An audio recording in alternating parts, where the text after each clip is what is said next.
Muito bem, senhoras e senhores, sejam bem-vindos a mais um Cripto Hoje. Hoje, dia 16 de dezembro de 2022. Várias notícias aí aconteceram, né? A gente teve ontem de noite, ali, umas 11 horas da noite, a divulgação dos novos dados industriais e de comércio da China que deixaram o mercado um pouco mais desconfiado de que algumas coisas podem acontecer. A gente também teve um discurso importante de algumas pessoas do Banco Central Europeu. Hoje de manhã, o Banco Central da Inglaterra divulgou a sua nova taxa de juros. Então, todo esse cenário macroeconômico pode estar impactando o cripto. E das notícias internas do mercado cripto, a gente também separou algumas coisas bem interessantes aqui.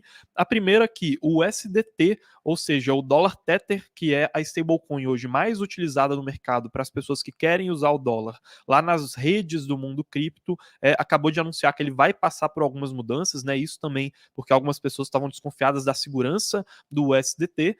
E a terceira notícia é uma envolvendo uma discussão sobre a Uniswap, se a Uniswap ela poderia ou não migrar, né, ter uma parte dela ali na rede da Binance, também algumas coisas relacionadas ao vencimento da patente da Uniswap, enfim, uma discussão bem interessante. E naturalmente também a gente sempre vai tirar as dúvidas de vocês aqui, então já mandem aí nos comentários todas as dúvidas, né? Bom dia aqui pro NR, bom dia pro Franklin, que tá dando bom dia só pra Nicole, não pra mim. Bom dia pro Walter também, pro Rodolfo. Enfim, Nicole, quer dar o seu bom dia aí também, Bom dia, pessoal? galera. Como vocês estão nessa manhã? Bora lá para as notícias que hoje tem algumas coisas legais, né? Bora lá então. Vou começar então compartilhando aqui minha tela com vocês e mostrar esse que talvez seja o dado ali da economia mais importante que a gente teve depois, óbvio, do anúncio da nova taxa de juros e das novas projeções do Fed, mas que isso, né, vocês já estão carecas de saber, porque a gente trouxe aqui para vocês ontem, né, ao vivo, eu e a Nicole, a gente estava cobrindo todo o anúncio do Fed, né, e aí o Fed, ele colocou uma taxa de juros que já era esperada, mas ele revisou as projeções dele para a economia americana com um tom mais pessimista para a economia, e isso deixou todo o mercado um pouco mais preocupado, assim, né, um pouco mais receoso. Depois disso, ontem, às 11 da noite, a gente teve esses dados aqui, principalmente dados industriais da China, e que mostraram uma diminuição com relação ao que era esperado antes, né? Aqui eu estou mostrando para vocês um gráfico que mostra um pouco ali dessas projeções, e essa queda, né, essa contração no setor, que foi de 5,9%, ela surpreendeu negativamente os mercados, né? Até colocando aqui para vocês, compartilhar aqui essa minha outra tela. Essa projeção anterior ali para essa produção industrial chinesa, ela tinha vindo em 5%, se projetava que a gente agora teria uma diminuição em direção aos 3,6%, mas acabou que ela caiu mais do que o esperado e foi para os 2,2%. Por que isso aqui é tão importante? Porque algumas semanas atrás a gente viu o mercado acionário ao redor do mundo, né, as bolsas de valores, subindo. Cripto não acompanhou essa alta, porque a gente estava tendo os próprios problemas internos de cripto com a queda da FTX, mas uma boa parte dessa alta que estava acontecendo no mercado tradicional era por conta de um otimismo de que a China ela poderia se reabrir mais, né, digamos assim, até por conta daqueles protestos envolvendo a situação de calamidade do Covid, né, as restrições contra a pandemia que estavam acontecendo lá, e aí o pessoal ficou mais esperançoso que a China iria se abrir mais, e isso ajuda, né, a puxar o comércio internacional para cima, consequentemente ajuda também o mercado de ações, um otimismo maior com a economia, né.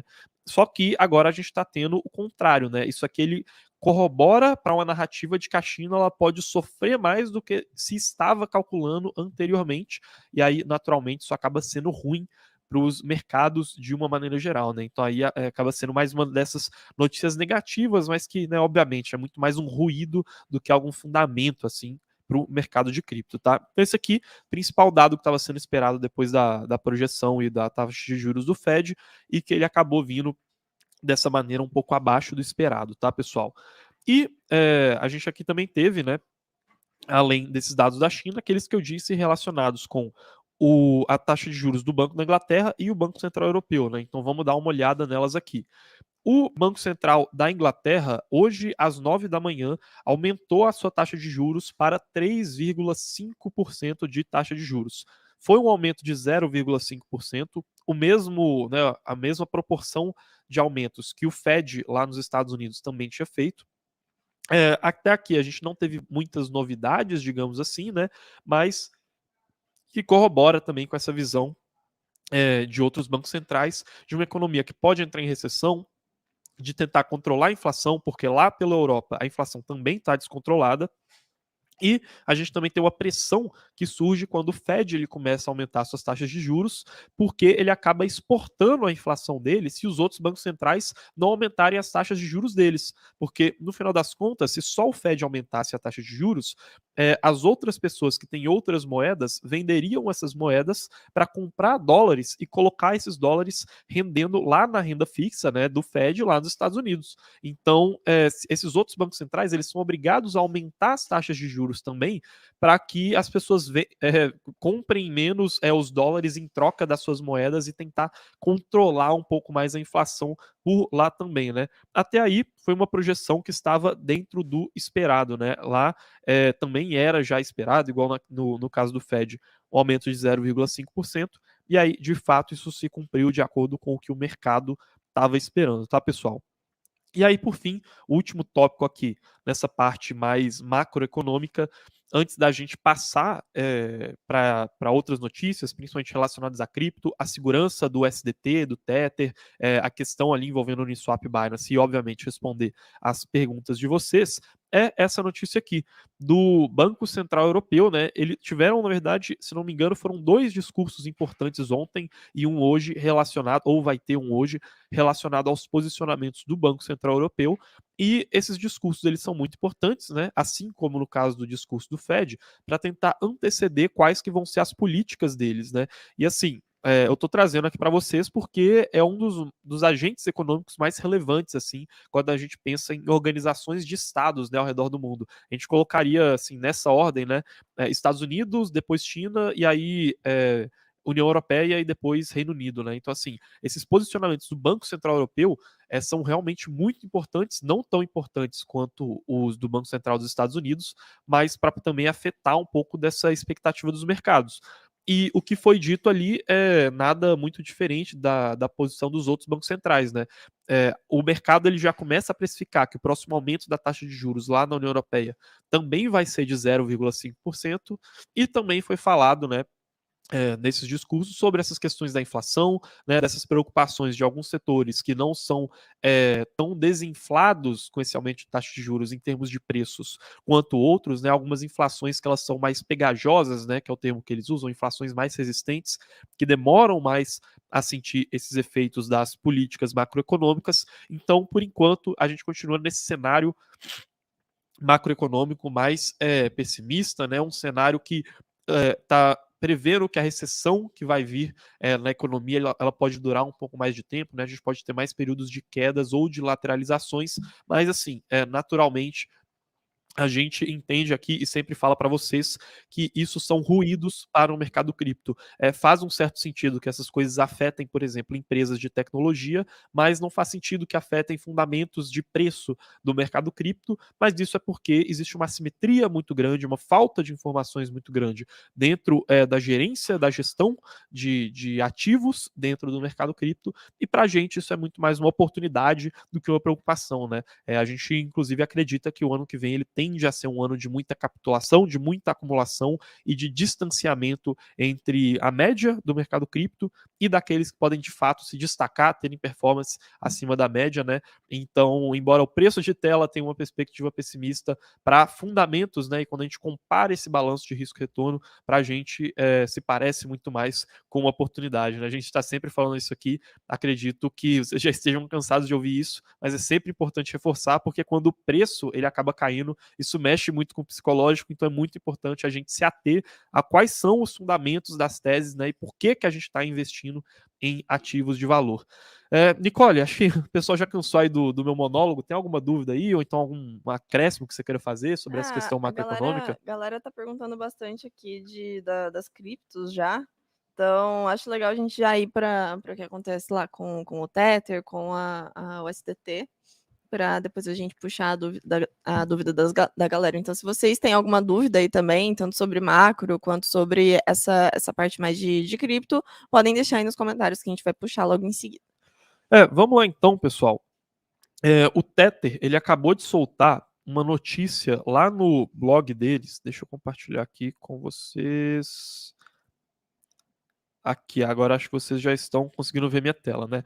O Tether, ele soltou uma notícia no site deles, né, o SDT, lá no blog deles, falando de algumas mudanças que eles vão fazer na política deles e também endereçando algumas questões de segurança ou de falta de segurança no sistema da stablecoin deles, né? E para poder explicar isso, eu acho que é importante a gente dar um passo para trás e falar um pouco do básico desse funcionamento das stablecoins no mercado cripto, o que é o Tether, o que vem acontecendo com o Tether nos últimos anos e quais que são as precauções que o mercado ele costuma tomar com relação ao Tether. Eu estou compartilhando agora um gráfico aí para vocês que mostra um pouco do histórico de como foram desenvolvidas as stablecoins no mercado cripto. Primeiro, o que são stablecoins? São criptomoedas que elas têm o valor delas atrelado a algum ativo do mundo real, tá? Pode também, teoricamente, ser algum outro ativo de cripto, mas o mais comum é que seja algum ativo do mundo real. Por exemplo, o preço de uma onça de ouro. E aí a gente tem a questão da cripto oferecida pela Paxos, por exemplo, que representa o valor de uma onça de ouro. Se o valor do ouro ele muda nos mercados aqui no mundo físico, digamos assim, lá no mundo cripto, o valor dessa cripto que é lastreada no preço do ouro também muda. E qual que é a stablecoin, o tipo de stablecoin mais usada? São stablecoins que representam o valor do dólar. Porque o dólar ele é hoje a unidade de conta global, é como as pessoas precificam os seus bens. E, por esse motivo, ele também foi usado muito para poder estabilizar a questão de preços dentro do mercado de cripto. Então, antigamente, a gente tinha muito aquele dilema de que, poxa, como que eu vou usar a tecnologia de cripto para poder comprar um cafezinho, né, digamos assim? E aí você tinha vários problemas. Primeiro, a falta de escalabilidade. Segundo, a falta de estabilidade no preço de criptos. E as stablecoins, elas ajudaram muito nisso. Então, você transfere criptos que representam moedas tradicionais e aí essa transferência ela serve para poder endereçar essas questões de unidade de conta, né, e de uma valorização mais racional e mais estável, né, digamos assim.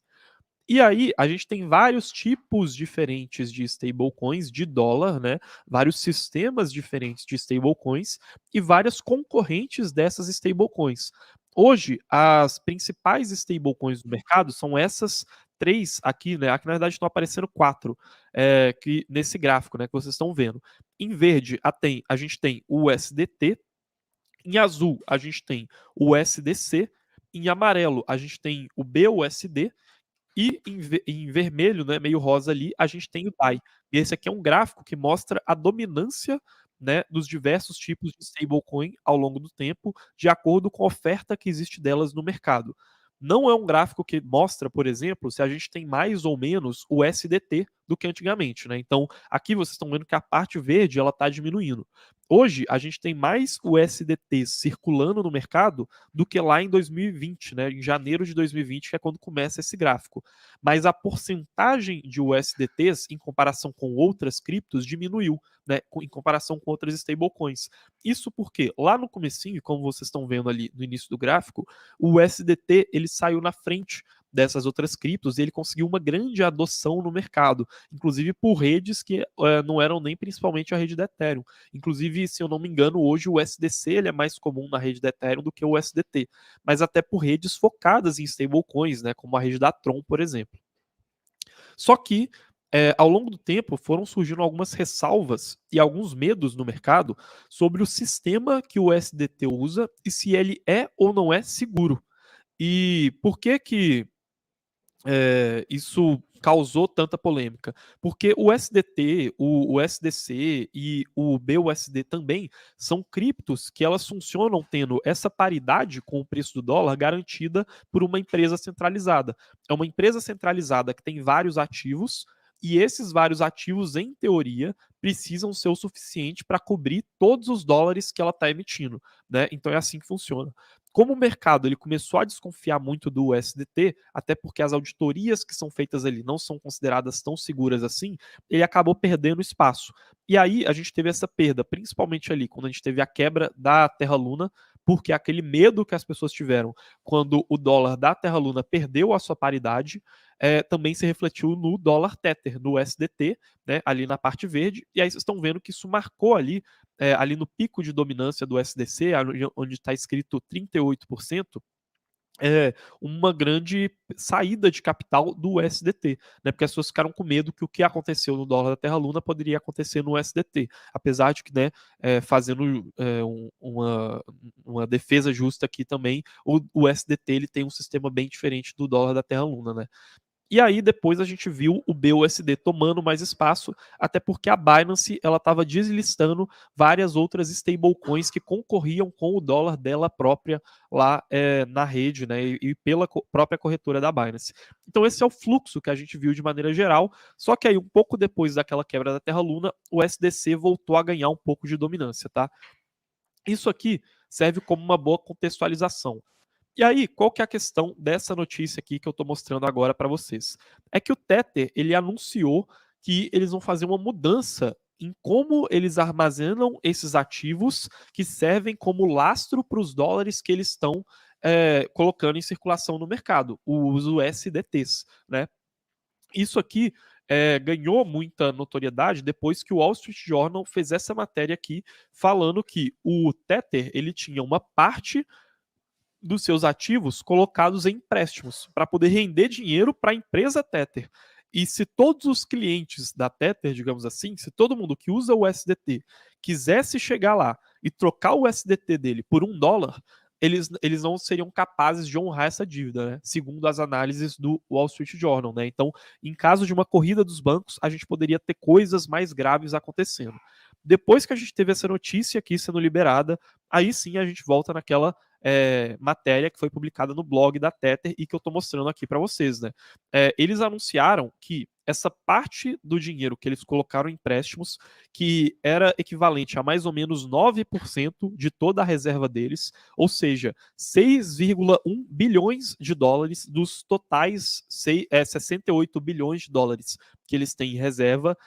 Eles anunciaram que tudo isso que está em empréstimos vai chegar a zero até o final de 2023. Então eles querem acabar com toda essa questão de uma parte da grana deles sendo colocadas em empréstimo, né? Para tentar trazer mais dessa segurança no mercado. E eles falaram que isso era tudo um medo exagerado, porque seriam empréstimos de alta liquidez, não seria nada demais, né? Digamos assim. Mas aí é importante colocar isso, que é um plano que o SDT está tendo para tornar a stablecoin deles mais segura. Aqui na Mercúrios, a gente ainda acredita que o USDC é a stablecoin mais segura do mercado, tá? A gente não acredita que seja o dólar Tether. Apesar disso, é interessante ver como que o mercado está clamando por essa maior segurança, está demandando essa maior segurança, e a Tether ela está respondendo a isso. Só que enquanto a gente não tiver auditorias que sejam terceirizadas, que sejam mais confiáveis em cima do balanço total do Tether, a gente ainda continua desconfiando deles, tá? Então é algo para se acompanhar. É interessante ver que eles estão preocupados em aumentar a segurança deles. No entanto, a gente ainda acredita que o SDC seja uma alternativa de stablecoin mais confiável nesse momento, né? Lembrando que assim, se a stablecoin mais confiável para a gente é aquela que mais se aproxima do dólar. Então, se tiver uma alternativa que ao invés de ser o SDC, seja o dólar em sua forma original, digamos assim, aí é mais seguro ainda, né? Mas aí eu acho que era basicamente isso que a gente tinha para falar nessa questão do Tether. Nicole, alguma dúvida aí do pessoal? Sobre Tether, não, mas tem algumas coisas sobre a Illuvium. Você quer comentar um pouco disso? Tem algumas dúvidas aqui. Manda bala. Engenheiro Vitor Hugo está perguntando: bom dia, como está o cronograma de lançamento de ILV, que seria o token, né, da Illuvium? E aqui o NR. Quem gostou do jogo ILV, será que vinga? O que você acha Pessoal, do Illuvium? o Illuvium, ele foi um dos cases assim que a gente analisou mais na época que a gente estava no mercado de alta e que o setor de games estava chamando muito atenção, né? Nesse momento, a gente acredita que esse tipo de setor ele é mais frágil do que setores de infraestrutura, por exemplo, né? É por isso que a gente acaba não acompanhando tão de perto assim esses cases agora, porque a gente não acha que é o melhor risco-retorno, tá? E muitos deles podem sofrer muito, por exemplo, com baixa capitalização. Não estou dizendo que é o caso do Illuvium, tá? A gente pode pegar depois, fazer uma análise mais profunda dele, eu acho que é uma cripto que vem chamando bastante atenção, assim, pelo menos aqui nos comentários de vários investidores, mas na época que a gente olhou ele, a gente não sentiu tanta consistência assim no projeto do jogo e para os lançamentos que eles fariam, tá? Por isso que a gente acabou não investindo, mas naturalmente isso pode ter mudado ali, né, de alguns meses para cá, então talvez valeria a pena repassar e dar uma olhada de novo no Illuvium, apesar de que setorialmente a gente acredita que esse talvez não seja o melhor momento para ficar focado em aplicações, mas sim para poder ficar focado em infraestrutura, tá? Boa. Aqui, o César tá falando, agora a Uniswap deve acabar com a Mercúrios. Eles sempre deixam explícito que não gostam e acham a BNB Chain confiável e não gostam e não acham, né? A BNB Chain confiável e seguro. E aí, o que trazemos aqui sobre a possibilidade da Uniswap V3 entrar na BNB Chain? Pessoal, isso daqui eu vou mostrar para vocês, mas é mais uma especulação e que traz um debate interessante para a gente entender o futuro do mercado cripto do que qualquer coisa, né? Mas foi postado, assim, e aí primeiro eu vou até dar um contexto aqui sobre essa sequência de tweets que trata sobre esse assunto, né? Antes de falar sobre essa postagem lá no Fórum de Governança da Uniswap. Mas é o seguinte, a Uniswap, ela já está na sua terceira versão, que é a Uniswap V3, e ela, ao longo dessas versões, foi criando várias mudanças assim, em comparação com o que a gente via no mercado cripto, principalmente na Uniswap V2, que trouxe alguma dessas mudanças em termos de se tornar mais completa como um produto, e aí depois, quando a gente teve o lançamento da Uniswap V3, ela se tornou muito mais eficiente em termos de uso de capital.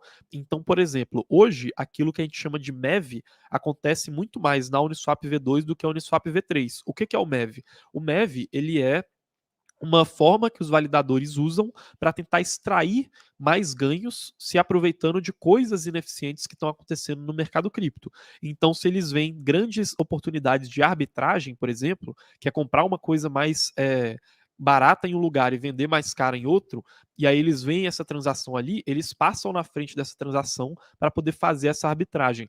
Esse tipo de operação de MEV é muito mais comum em mercados que são menos eficientes, né, em mercados que abrem essas margens, assim, digamos assim, né. E aí a Uniswap V2 ela sofre muito mais com isso porque ela é muito mais ineficiente. A Uniswap V3 deu esse salto de eficiência, digamos assim. E por que isso aqui é importante?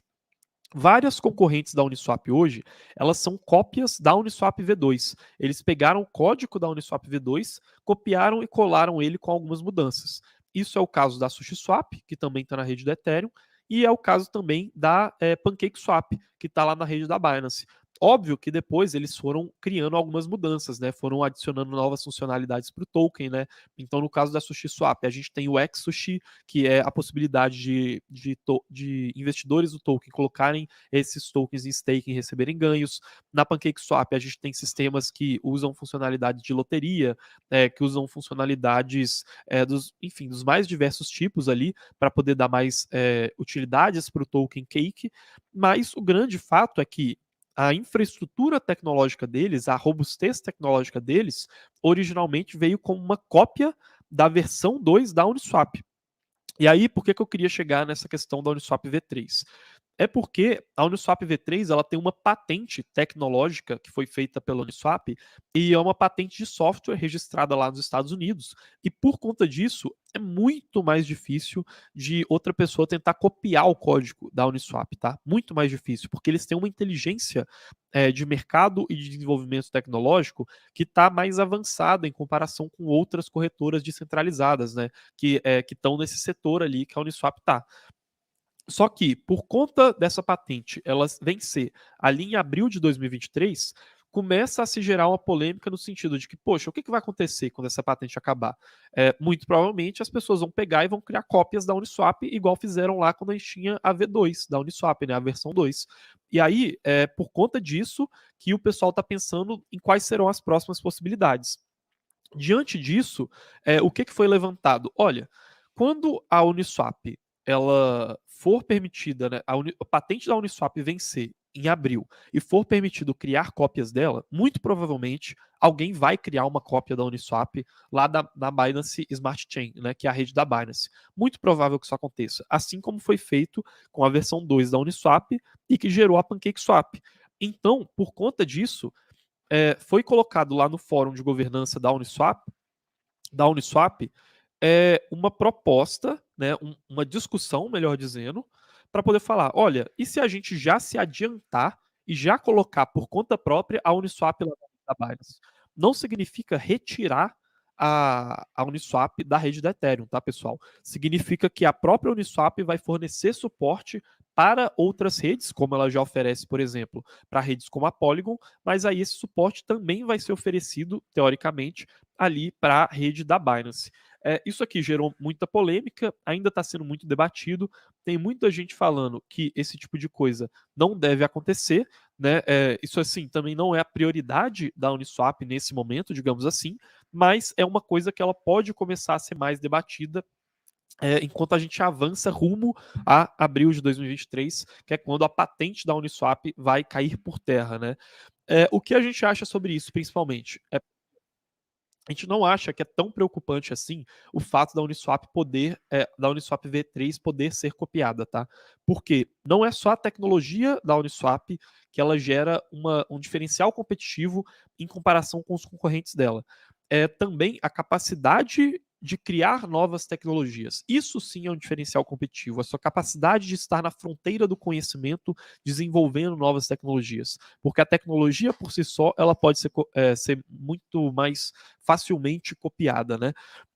E o segundo ponto é que mesmo que essa tecnologia ela seja copiada, ainda assim a gente tem outros diferenciais que a Uniswap tem em termos de marca, em termos de já ter uma liquidez presente ali no protocolo, né, e várias outras dessas coisas. Talvez seria positivo para a Uniswap estar também presente na rede da Binance, né? Essa é uma discussão um pouco mais profunda que a gente teria que ver com mais detalhes, porque isso também poderia eventualmente trazer algum risco, ou até mesmo, no melhor dos casos, talvez uma perda de foco, né, para o time da Uniswap, uma rede que não é tanto assim voltada para o público-alvo da Uniswap, mas mesmo assim é uma coisa que vale a pena a gente continuar acompanhando, viu, pessoal? Enfim, Nicole, alguma dúvida aí com relação a isso? Alguma coisa que o pessoal tenha Eu comentado? queria só acrescentar também que o fato de a gente não acredita que tecnologia em si é uma vantagem competitiva, né, sozinha. E a gente percebe, o time da Uniswap, ele tem capacidade de, mesmo com esses competidores da V3, eles ou criarem uma nova tecnologia, né, como eles fizeram na V1, V2, V3, e também tem uma outra coisa que mesmo a V2 podendo ser copiada, né, incessantemente, ela foi, a Uniswap, ela é a Uniswap V2, né, e a V3 juntas, elas são né, a Uniswap como um todo, na verdade, é a maior DEX de cripto, e ela bate, inclusive, né, pau a pau ali com os competidores mais centralizados. Então, a gente tem confiança não na tecnologia em si da Uniswap apenas, mas na capacidade do time de continuar se renovando e se adaptando ao mercado. Né? E aqui tem uma outra pergunta sobre isso, Carlos, sobre que você falou que a V2 é ineficiente quando comparada à V3, né? Então o CryptoGame perguntou, com a Uniswap na BNB, seja um fork, ou seja, um fork da V3, ou seja, a própria Uniswap colocando lá, é o fim da PancakeSwap, que no caso é um fork da Uniswap V2?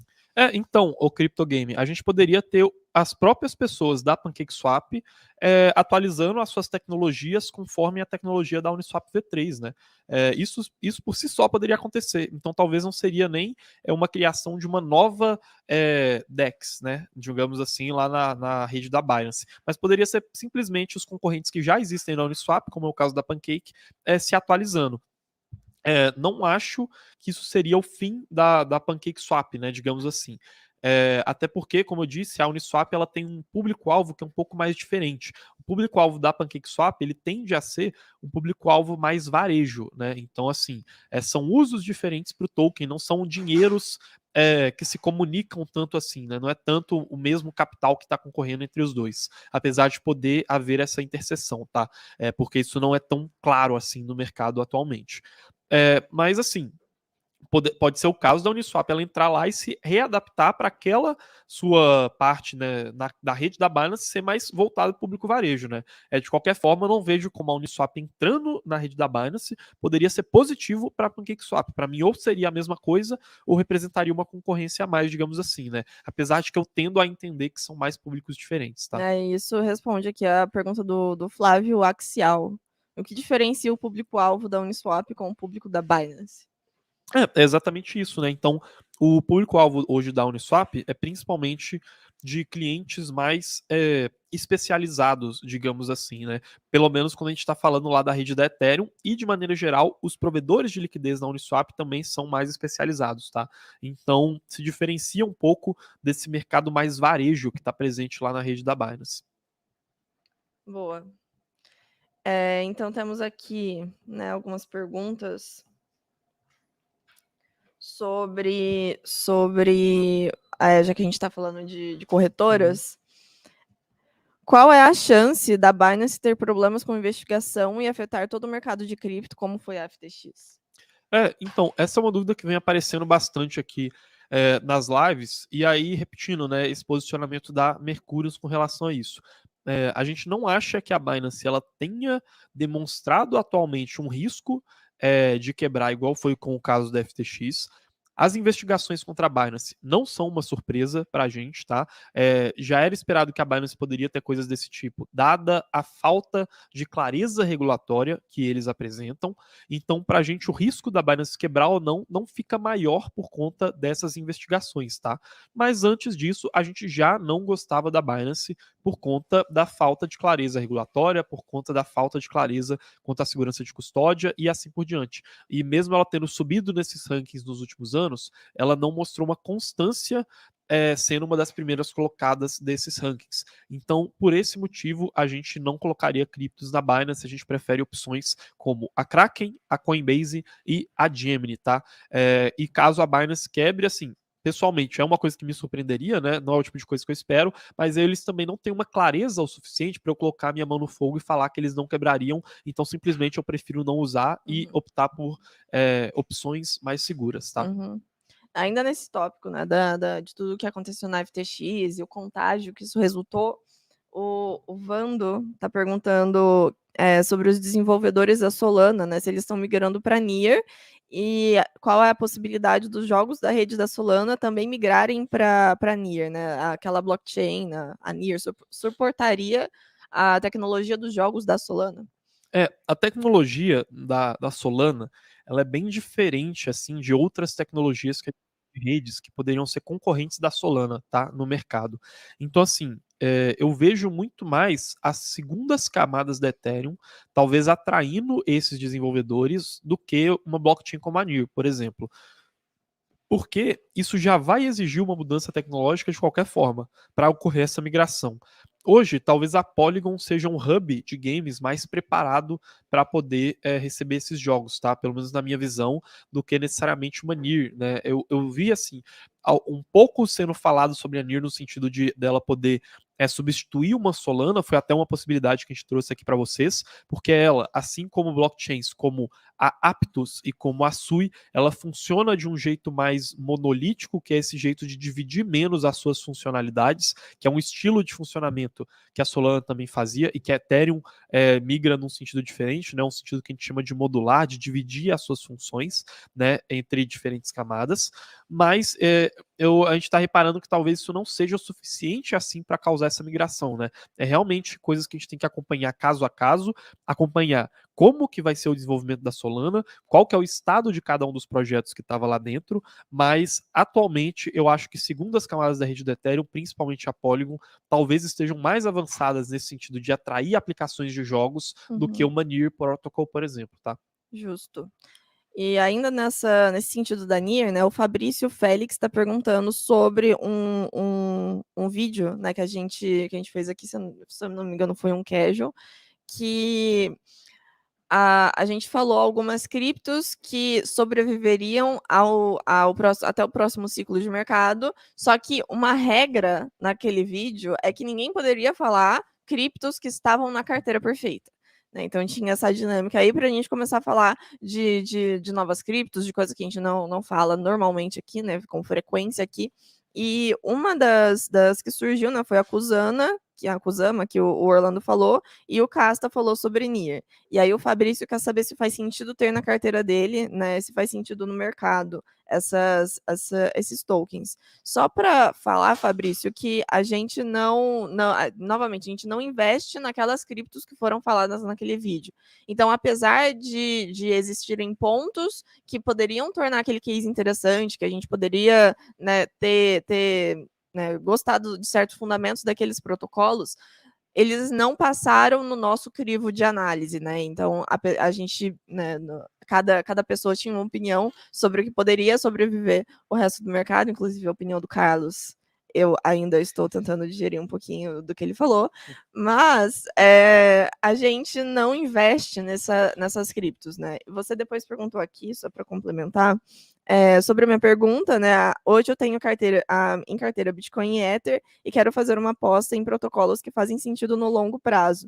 Para isso, a gente recomenda a carteira perfeita, né? Que é o que a gente segue aqui, a estratégia que a gente segue aqui, todo mundo na Mercúrios investe na nossa estratégia de fundamentalista de longo prazo, e todos os tokens que estão lá é porque a gente fez uma análise, a gente confia nos fundamentos. Caso alguma coisa mude, né, ou por termos de uma análise um pouco mais profunda, ou porque o próprio protocolo, né, teve algumas mudanças ali de fundamento, a gente pode investir ou desinvestir em qualquer coisa que está ali. Mas a carteira perfeita, os tokens que estão lá, são realmente o que a gente acredita que tenha fundamentos para o longo prazo. É nisso que a gente foca. Inclusive o link para você, se quiser se tornar Mercúrios Pro, né, e ter acesso a todas as nossas carteiras, estratégias de investimento, tá aí na descrição e eu vou pedir pro pessoal mandar no chat também. Boa. Mas, Fabrício, não acredito, tá, que NIR e não acredito que NIR e Kusama sejam melhores opções assim nesse sentido. Para mim, a NIR ela ainda precisa se provar mais em questão de ecossistema e infraestrutura, ou seja, de construir aplicações que vão de fato atrair os usuários e ter um diferencial de produto em comparação com outras plataformas de contratos inteligentes, e em infraestrutura nesse sentido de conexões com outras redes, de conexões com corretoras, de prover custódia internacional. Então, inclusive, ano passado, uma das notícias que tinha animado com relação à NIR é que uma grande custodiante internacional, se não me engano, foi a BitGo, começou a oferecer suporte para a custódia de NIR, por exemplo, né? Mas esse tipo de notícia acabou sendo ainda meio dispersa, assim, né? Meio rarefeita, né? Digamos assim, fazendo uma analogia. E a gente gostaria de ver mais notícias como essa sobre infraestrutura para conexões com o NIR se fortalecendo, tá? Para sentir mais confiança nela. A Kusama, ela não é uma rede que foi feita para se valorizar, tá? Então, embora ela tenha um tokenomics, que é a estrutura de oferta e demanda do token, que possa ocasionar uma valorização, porque o token dela funciona como se fosse um tipo de commodity, né, digamos assim, ele tem uma oferta e demanda no mercado, ela em si não foi feita pelos desenvolvedores pensando em obter ganhos financeiros. Ela foi feita para ser uma rede de testes para Polkadot. Então, nesse sentido também, a gente já não investiria nela, né? A gente chegou a olhar um pouco mais de perto se a Kusama ela poderia eventualmente encontrar um vácuo na falta de adequação da Polkadot ao mercado, e aí aconteceu uma coisa meio contraintuitiva e a Kusama tomar um espaço da Polkadot, né? A gente chegou a ver se essa possibilidade poderia acontecer, porque na Kusama as atualizações acontecem mais rápido, porque ela é feita para ser uma rede de testes para a Polkadot, né? Então a gente chegou a investigar isso, mas a nossa conclusão foi de que Kusama talvez seja um investimento que não faça tanto sentido assim, tá? Então a gente não tem nenhuma delas em carteira e não acho que elas tenham um balanço de risco e retorno positivo nesse momento, viu, Fabrício? Mais alguma pergunta? Temos mais perguntas. Bom, nessa linha sobre a Kusama, né? O Crypto Game está perguntando se a gente acha que quem investe em DOT vale a pena investir também em Kusama, né? Se não seria um investimento duplo. Então, o CryptoGame, eu não acho que faça sentido investir em Kusama, entendeu? Eu acho que assim, o investimento em DOT ele tem os seus benefícios e malefícios, tem as vantagens da Polkadot e também os desafios que ela tem para enfrentar aí, mas na Kusama eu acho que esse balanço ele já pesa um pouco mais nesse sentido de risco e como eu disse, ela não foi feita para ser uma rede que tem grandes usos financeiros e que se valoriza nesse sentido. Não é um caso tão extremo como o caso de The Graph, por exemplo, que The Graph ele não tem nenhuma estrutura de tokenomics que permita que o uso da aplicação faça o token se valorizar, mas ainda assim é um caso de desenvolvedores que não estão focados nesse sentido de uma valorização de longo prazo para o ativo, né? A Kusama ela realmente foi feita para ser uma rede de testes, por isso que eu acho que esse tipo de investimento não faria sentido, viu? Isso. E aproveitando essa onda que a gente está falando de plataformas de primeira camada, né? O que a gente acha de FTM? A Phantom, né, ela se destacou muito no mercado ali, algumas semanas atrás, porque ela teve uma valorização muito repentina, se eu não me engano, foi coisa de 30% em uma semana, depois de um texto que o André Cronje, que é um dos fundadores da Phantom, postou sobre a Phantom Foundation, né, que é a instituição principal responsável pelo desenvolvimento da Phantom. O André Cronje, ele foi um dos grandes fundadores da Phantom, é uma das grandes personalidades de DeFi, também envolvido na criação do Yearn Finance, que foi uma cripto de DeFi muito conhecida alguns meses atrás, hoje já ficou mais parada, mas que já chamou muito a atenção do mercado, e ele era como se fosse um Vitalik da Phantom, né? Não no sentido de que a Phantom dependia dele, assim como a Ethereum não depende do Vitalik.